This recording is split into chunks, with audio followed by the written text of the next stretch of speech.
Boa noite, irmãos e irmãs. Graça e paz. São 8 horas mais 5 minutinhos. Tivemos uma interrupção aqui da nossa primeira transmissão. Houve uma falha técnica aqui do Facebook, mas estamos reiniciando a nossa live. Orai sem cessar. Hoje, terça-feira, dia 23 de fevereiro de 2021. Estamos quase concluindo mais um mês, caminhando já para março de 2021. Sejam todos bem-vindos, todas bem-vindas à live da Igreja Presbiteriana de Blumenau, Orai sem cessar. Vamos iniciar orando. Senhor, abençoe cada irmão, cada irmã que estão assistindo, derrama bênçãos sobre estas vidas. Fale ao nosso coração através da tua palavra e escute a nossa voz através das orações. Agradecemos pelo dia, pelo ar que respiramos, pelo alimento, pelo teto sobre a nossa cabeça. Em nome de Jesus. Amém. A você que está chegando agora, boa noite, seja bem-vindo, seja bem-vinda. E vamos lá. Dando prosseguimento no nosso estudo de Atos, hoje Atos, capítulo 22, versículos de 22 até o 30. Atos 22, de 22 a 30. Então vamos lá, versículo a versículo. Não esqueça de deixar posteriormente o seu pedido de oração, que após o estudo teremos o nosso momento de oração. Então vamos lá. Versículo 22. A multidão ficou ouvindo Paulo até que ele disse isso, mas aí eles começaram a gritar com toda a força: matem esse homem, ele não merece viver. Paulo então está defendendo-se da acusação que os judeus fizeram contra ele. A multidão já o havia linchado dentro do templo. Ele é socorrido pelo comandante, pelo tribuno romano, levado até a fortaleza Antônia. E agora, neste momento, ele tem autorização de Cláudio Lísias, que é então o comandante de 1000 homens ali, né, o tribuno, um oficial romano, que dá permissão para que ele discurse e faça sua defesa diante do povo. Ele reconta a sua conversão e, na conclusão, quando diz que o próprio Cristo comissiona a pregar o evangelho aos não-judeus, a multidão se enfurece e então inicia-se agora um segundo momento da prisão de Paulo. A multidão não quer dar ouvidos e, pelo contrário, parece-me que o discurso de Paulo e a sua defesa fomenta mais ainda ódio no coração deles. Matem esse homem, ele não merece viver. Veja que há um intento de morte por parte da multidão que não quer aceitar o Cristo. A não aceitação do testemunho de Paulo é a não aceitação do próprio Cristo. A negação do testemunho do discurso de Paulo é a negação do próprio Messias. E há um intento de morte. Versículo 23. Eles gritavam, sacudiam as capas no ar e jogavam poeira para cima.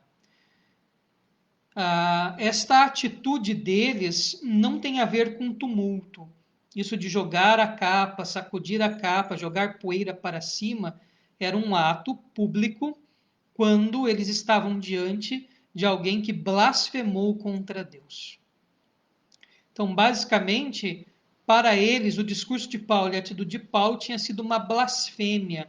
Então, há esta ação, né, de sacudir a capa, de jogar poeira para cima, jogar pó, né, terra, enfim, para cima, esse alarde todo, tem a ver com a manifestação do povo diante de uma blasfêmia.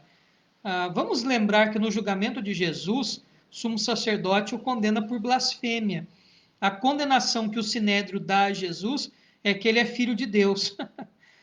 Qual que é a condenação que o Sinédrio dá a Cristo? Dele ser filho de Deus. Então, o sumo sacerdote rasga suas vestes e o condena por blasfêmia.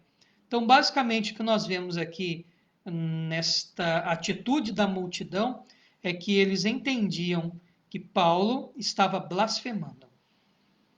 Versículo 24. Então o comandante mandou que os seus soldados levassem Paulo para dentro da fortaleza. Mandou também que o chicoteassem para que ele contasse por que a multidão estava gritando contra ele. Bom, visto que havia um início de conturbação, de multidão querendo problema, e nesta época, esta região era marcada por insurreições e levantes contra Roma. Era uma região problemática para Roma. E quando havia alguma manifestação cuja repressão não era suficiente, o imperador geralmente matava o tribuno, o procurador, o governador, etc. Né? Então, quando havia muito motim, o imperador mandava que os oficiais responsáveis por aquela região também fossem mortos. E convenhamos, essa região aqui era extremamente conturbada nesse tempo. Por causa disso, a repressão para o povo judeu, quando os judeus tinham que intervir, eram sempre violentas, porque o tribuno, o governador, o procurador, o responsável, enfim, não queriam morrer. Né? Simples assim. Então, Cláudio Lísias, o comandante de 1000 homens, tem uma ideia genial. Vamos flagelar, vamos açoitar, vamos chicotear Paulo. O flagelo romano era um chicote, um cabo de madeira, tiras de couro. E nas pontas desta tira de couro eram amarradas, fixadas, pontas de metal, pedaços de metal e também pedaços de osso. E o flagelo romano ou mataria Paulo ou feriria severamente. Então, esta atitude de mandar flagelar Paulo era uma maneira de que ele morrendo ou ficando ali extremamente ferido, a multidão acalmasse e aquela turba preocupante para o tribuno acabasse também e o povo ficasse satisfeito. Quando isso já está para acontecer, versículo 25. Porém, quando o estavam amarrando para chicoteá-lo, Paulo perguntou ao oficial romano que estava perto dele: será que você tem o direito de chicotear um cidadão romano, especialmente um que não foi condenado por nenhum crime? Opa, Paulo agora se vale do seu direito como cidadão romano. Paulo invoca a lei romana a seu favor. Há um propósito nisto, né? Ele sabia que o flagelo poderia matá-lo e aí não cumpriria o seu propósito de levar o evangelho até Roma. E então ele se vale da lei. A lei romana o protege. Quando ele fala que é cidadão romano, versículo 26, o oficial fica extremamente preocupado. Quando o oficial ouviu isso, foi falar com o comandante e disse: o que é que o senhor vai fazer? Aquele homem é cidadão romano. Agora há um pavor entre eles. E eu já vou explicar por quê. Então o comandante, o Quiliarcos, o tribuno romano, o comandante de 1000 homens, e daqui a pouco a gente vai descobrir que o nome dele é Cláudio Lísias, né? Já estou antecipando antes do texto. Então o comandante foi falar com Paulo e perguntou: me diga uma coisa, você é mesmo cidadão romano? Sou, respondeu Paulo. Versículo 28. Aí o comandante disse: eu também sou, e isso custou muito dinheiro. Paulo respondeu: pois eu sou cidadão romano de nascimento. Então vamos entender isso historicamente. A cidadania romana dava alguns direitos a quem nascesse romano, a quem recebesse do seu pai, que não romano, mas que adquiriu, ou comprada, né? A gente já fala um pouquinho sobre isso. Basicamente, a cidadania romana livrava aquele que era romano etnicamente, aquele que nasceu em Roma, aquele que é romano. Ele não poderia ser chicoteado, não poderia ser condenado à morte, sem poder recorrer disso aos tribunais superiores, até ao próprio imperador. Ele não poderia ser preso injustamente, ele não poderia sofrer nenhuma pena sem ter uma acusação formal. Enfim, a cidadania romana dava uma série de privilégios àqueles a quem tinham. Então, quem tinha cidadania romana? Primeiro, quem nascia em Roma ou era filho de alguém que nasceu em Roma e etc. Vamos dizer a questão étnica, a questão de naturalidade. A outra maneira de se conseguir a cidadania romana era por um ato de grande heroísmo numa guerra ou a favor do imperador, através de um grande mérito poderia ser dado a cidadania romana a alguém. Por misericórdia do imperador, era raro, mas havia essa possibilidade, mas também havia esta compra da cidadania romana, e aí era uma questão basicamente legal, né? Somente nessa época que Cláudio era imperador de Roma, há registros que não era incomum esta ideia de pessoas que davam um jeitinho de comprar a cidadania romana. E não era a maneira mais legal e justa de se ter, né? Mas dava privilégios. E quando o comandante diz, olha, eu paguei pela minha cidadania e paguei muito caro, ou seja, consegui de um jeito que de repente não é muito lícito, não é muito legal, não é muito moral, Paulo responde rapidamente, pois eu sou de nascimento. Ou seja, o pai de Paulo conseguiu a cidadania romana. De que maneira nós não sabemos, mas Paulo a recebe por causa do pai, cidadania romana. E isso o livra do flagelo, que poderia levá-lo à morte, livra-o de um julgamento injusto e dá o direito que ele mantenha a sua causa processual nas instâncias superiores, né, até reclamar, até apelar ao próprio imperador romano. Versículo 29.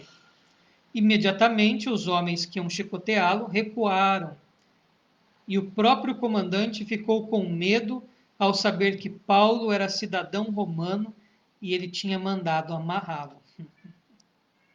Ele poderia até conduzir com alguma corda, alguma coisa bem simples, um cidadão romano, etc., mas não com aquelas cadeias pesadas, algemas ligava mãos e pés, enfim, né? E agora o comandante fica extremamente preocupado, porque ele descumpriu a lei. Ele descumpriu a lei. Diante disso, então, o comandante, o tribuno romano, a autoridade militar da época ali, mas que tinha um papel administrativo também, reúne o sinédrio, ou o conselho superior dos judeus. Versículo 30. O comandante queria saber com certeza por que os judeus estavam acusando Paulo. Então, no dia seguinte, mandou que tirassem as correntes que o prendiam e ordenou que os chefes dos sacerdotes e todo o conselho superior, ou sinédrio, se reunissem. Depois mandou que trouxessem Paulo e o colocassem em frente deles. Então, agora ele quer entender o que estava acontecendo. Então, ele reúne o sinédrio e Paulo agora vai falar diante do sinédrio, conselho superior. Eu acredito que nas minhas primeiras aulas, lá em Atos 3 ou 4, de 3 a 5, nós falamos bastante sobre o sinédrio, sobre o conselho superior, como que funcionava toda a questão da administração do sinédrio, né? Então é só você que não acompanhou Você pode procurar no nosso canal no YouTube as nossas primeiras aulas de Atos, ou também na página aqui do Facebook tem alguns vídeos de aulas de Atos. Mas lá no YouTube, canal Igreja Presbiteriana de Blumenau, você encontra todas as nossas aulas de Atos desde o início. Então, temos esta conclusão do capítulo 22, e o que é enfático aqui é o julgamento injusto que Paulo sofreria, mas aí ele apela para a sua cidadania romana, e isso muda o quadro. E, como eu já bem expliquei, isso trazia alguns benefícios a quem tinha cidadania romana. Espero que tenha ficado claro a vocês. Se você não acompanhou nossa última aula, de quinta-feira passada, então quinta-feira foi dia 18. Deixa eu olhar no calendário aqui, só para não falar bobagem. Isso. Quinta-feira foi dia 18. Então, você pode acompanhar a live do dia 18 de fevereiro, que está disponível no YouTube e aqui no Facebook também. Assistir a última aula antes dessa, se você não acompanhou na semana passada, na quinta-feira, que isso vai ajudá-lo a compreender melhor a aula de hoje. Então, vamos para os nossos momentos de oração. Se você ainda não fez o seu pedido de oração, dá tempo. Pode pedir por alguém, pedir por si, pode agradecer, enfim. É só colocar aqui nos comentários os seus pedidos de oração e já já nós vamos orar. Também deixe o seu boa noite, que já já vamos mandar, depois da oração, um abraço para todos que estão aqui ligadinhos conosco. Então vamos lá, deixe seu pedido de oração.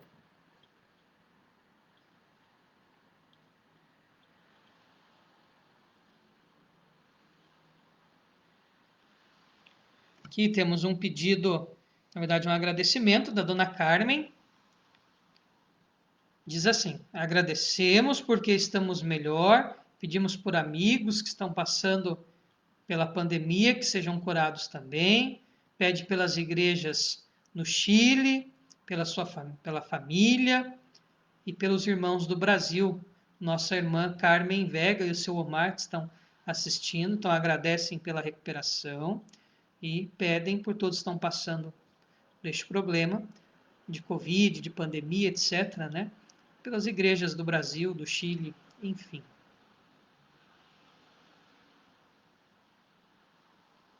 O nosso diácono Osni, a nossa irmã Valéria, pedem pela sobrinha Cristina, está fazendo quimioterapia, né, um tratamento para a cura do câncer.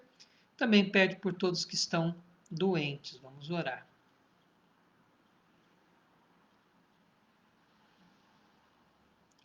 A tia Clarete, lá de Mogi Guaçu, né? Tia minha, tia da Aline, pede oração para o José Maciel, que é o tio Zé, né? O tio da Aline, consequentemente o meu tio também, que está internado desde terça-feira com pneumonia. Então, orar pelo tio Zé. O tio Zé, ele tem uma saúde fragilizada devido a uma doença degenerativa, né? Então, é muito preocupante uma pneumonia na situação dele, já está acamado há algum tempo, né? Devido a uma doença degenerativa. Então, uma pneumonia bem preocupante. Então, orar pelo tio Zé. Eu quero pedir oração também hoje. Pedir oração pelo reverendo Cláudio. O reverendo Cláudio é pastor da Igreja Presbiteriana de Camboriú, lá de Rio Pequeno. E o reverendo Cláudio está com Covid. Então, ele foi diagnosticado ontem com Covid e acredito que a família também está contaminada. Então, orar pelo pastor Cláudio. Ele atualmente é secretário executivo do nosso presbitério aqui e é pastor lá na Igreja Presbiteriana de Camboriú, né, de Rio Pequeno, a primeira igreja, e está infectado pelo Covid-19. Então, orar pela vida do reverendo Cláudio. Então, vamos orar. Se aparecer algum outro pedido de oração aqui durante as orações, na hora que eu descer aqui a barrinha de diálogo, não tem problema, a gente emenda a oração aqui. Deixe seu boa noite também, para mandarmos um abraço para ti daqui a pouquinho. Então, vamos orar. Senhor, nós intercedemos pela vida da dona Carmen, do seu Omar, agradecemos pela recuperação e suplicamos, ó Deus, por todos que estão infectados pelo Covid ou qualquer outra enfermidade. Pedimos a tua cura, ó Pai, a tua misericórdia. Deus, essa segunda, terceira onda que estamos vivendo, tantas vidas sendo ceifadas.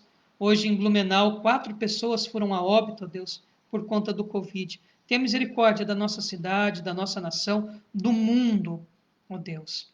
Abençoe as igrejas no Chile, abençoe as igrejas no Brasil, a família da dona Carmen aqui no Brasil e também no Chile. Guarda-os, ó Pai, livra-os de todo o mal, supre as suas necessidades. Senhor, abençoe o diácono Osni, abençoe a nossa irmã Valéria. Em especial, suplicamos pela vida da Cristina, fazendo quimioterapia, um tratamento tão difícil, ó Pai. Suplicamos, ó Deus, a tua cura sobre este câncer. Imploramos, ó Pai, teu poder, o restabelecer da saúde da Cristina para a honra e glória do teu nome. Colocamos ela nas tuas mãos, ó Pai, para que seja feita a tua vontade. O nosso desejo, enquanto seres humanos, é vermos a Cristina curada, mas para a honra e glória tua, ó Pai. Cuida do Osni, da irmã Valéria, de toda a família, suprindo todas as suas necessidades. Pai, abençoe a tia Clarete lá em Mogi Guaçu, abençoe toda a família, derrama a bênção, guarda-os e livra-os de todo o mal, supre todas as necessidades, guarda a saúde emocional, física, espiritual, enfim, ó Deus, toma nas tuas mãos toda a família da tia Clarete. E em especial pedimos pela saúde do tio Zé, com pneumonia, ó Pai, com um quadro já tão grave que ele tem vivido nos últimos tempos. O Senhor tenha misericórdia do tio Zé, ó Pai. Colocamos ele nas tuas mãos, ó Deus. Que seja feita a tua vontade, ó Pai. Guarda a vida do tio Zé. Suplicamos, ó Pai, por ele. Cremos que, se for da tua vontade, o Senhor pode curá-lo, não só desta pneumonia, mas mesmo dessa doença degenerativa tão grave de que sofre. Nós colocamos diante de ti, ó Pai. Ele é teu, ó Deus. Seja feita a tua vontade.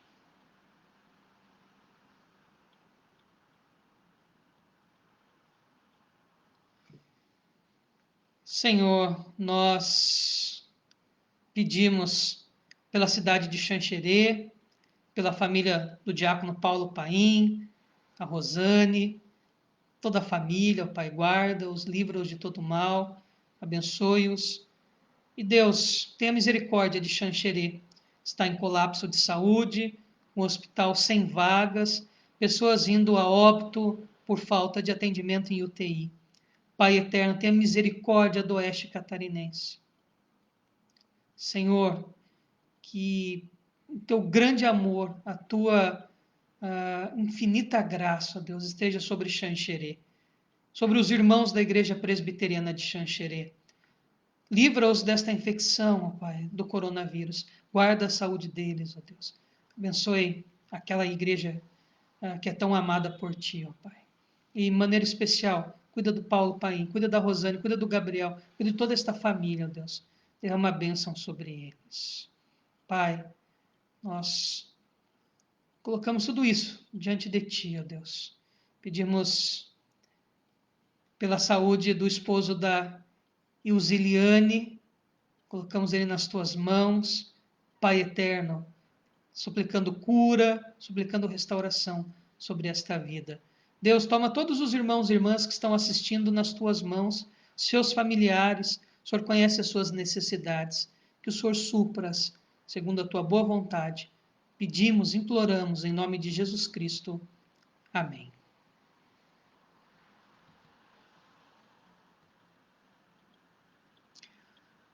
Então vamos para os nossos boa noites.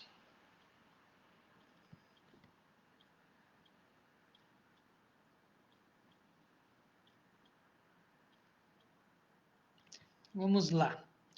Boa noite, Marcelo Morauer, que está assistindo aí pelo Facebook do Pedro.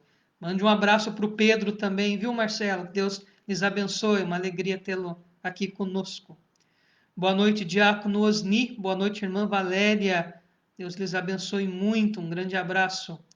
Boa noite, Andressa Cibulski. Boa noite, Davi. Que Deus lhes abençoe. muito obrigado pela companhia.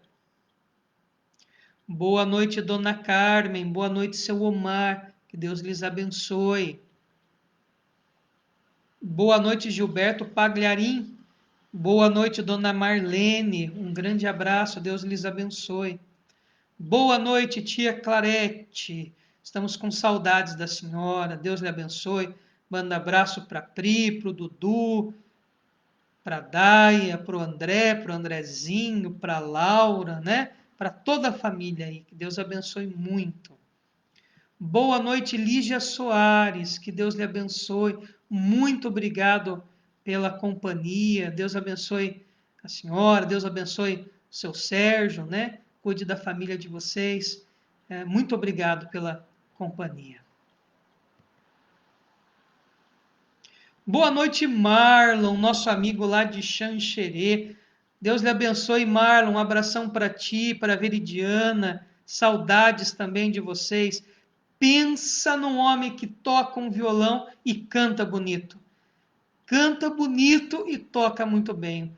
Já ouvi ele cantando umas modas gauchescas, é excepcional. Canta muito o Marlon, viu? Marlon também frequenta a igreja lá presbiteriana em Blumenau. Íamos lá no Coab Futebol Clube comer uns costelões, né, Marlon? Deus abençoe, viu? Saudades de vocês aí também. Manda um abraço para todo mundo do CFC aí. Que não é o clorofluorcarbono, não, que estraga a camada de ozônio. É o Coab Futebol Clube, que nunca ganhou título nenhum. Mas costelão comemos vários, né? Boa noite, Ilziliane. Seja bem-vinda. Um abraço para ti e para o esposo. Uma alegria tê-la aqui conosco. Boa noite, Daniel Ribeiro. Que Deus lhe abençoe. Muito obrigado pela companhia. Um grande abraço para ti.